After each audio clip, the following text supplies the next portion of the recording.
One of the first things I have my students play with when we get started with their embroidery machines is how to size, move, and rotate a design. So I'm going to pick out a random design, a built-in design on the Bernina 790, and just walk you through some of the amazing functions built into this machine. So if you've turned your machine on and you're at the beginning screen, you'll find built-in designs where the butterfly is. In each of these groupings is additionally more designs, and you might even find where it says page 1 of 3, and that means that there's page 2 and page 3. So you can scroll through each of those, and trust me, they look 10 times better, if not 100 times better, stitched out than they do sitting in these little boxes. So I'm going to pick design number 9, and as we bring it into the screen, we can see that it is one of the larger designs, and it does fit into the oval hoop. And one of the things that you can do is go into the hoop options, and at any given time tell the machine which hoop you'll be using. So for this, if I was looking for a bigger playground, or maybe I was going to put 2 of these together, I could come in, purchase a bigger hoop, and then tell the machine which hoop I'm using.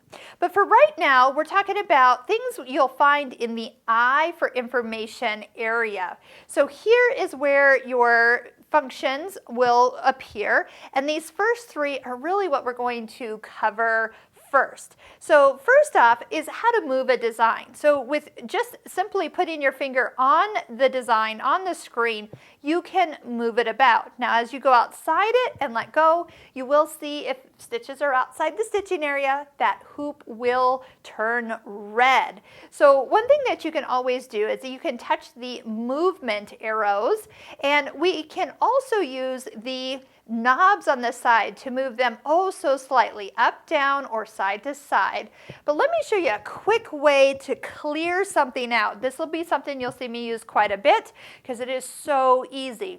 Remember, anything that you change turns yellow. That also means that if you touch something that's yellow, it will go back to the default number. So for here, the default number is 0 and 0. That design is now back in the exact center of the embroidery hoop. So whether I move it left or right, just a little bit, or I'm looking just to get it to nudge down a little bit, I can easily do that. But again, turning it back to normal is very easy. Now, I still want to be in the I area, but I don't want to be in the moving. So I'm going to just touch the little I right here at the top, and I go back 1 screen. Let's talk about the next one, which is rotation. Now, 2 things about this screen. I use a lot the 90-degree rotation because a lot of times it comes up with your name, reading it just like normal, but you need it turned vertical. So instead of trying to turn this all the way to 90 degrees and get it just perfect, let me reset that to 0.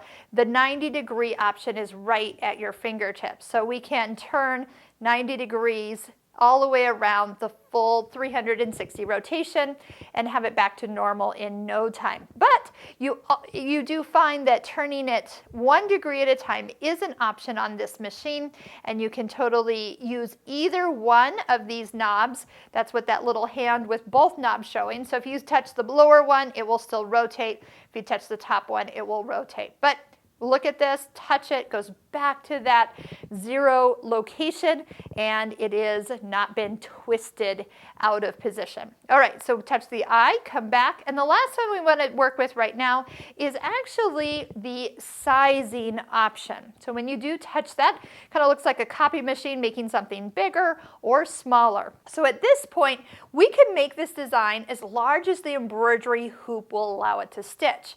You do see 2 boxes with 100% location, and then you also see a lock in the middle. So there is a time where I can unlock that if I choose to, but right now it's enlarging it proportionally. Now once I go outside the perimeter, that red box does come back, and I can come back and just turn it until I don't have a red box. Now I know it's exactly as big as it can be. So let's talk about the lock in the middle. So if it has the white box around it and you size it, it sizes proportionally.